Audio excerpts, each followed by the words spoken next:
Elon Musk has been in the headlines for quite a number of time now. Yeah, but this time around, he's seeing a non-profitable advertising group out of existence. According to him, he says that this group is telling people not to advertise with him. So he's suing them to take them out of existence. This story is from CNN. They say that a major ad industry group is shutting down days after Elon Musk filed a lawsuit that claimed that the group illegally conspired to boycott advertising on this platform.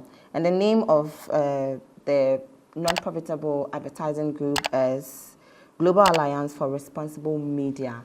And their core values is that they don't want business owners to advertise their businesses alongside platforms that are promoting other stuffs.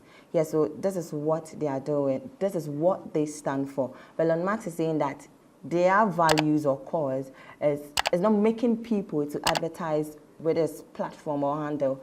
So he's suing them, and 10 days after he sued them, gradually they are being washed or wiped away from the system. Stay glued to this channel for more tech news, and also remember to like, comment, and subscribe.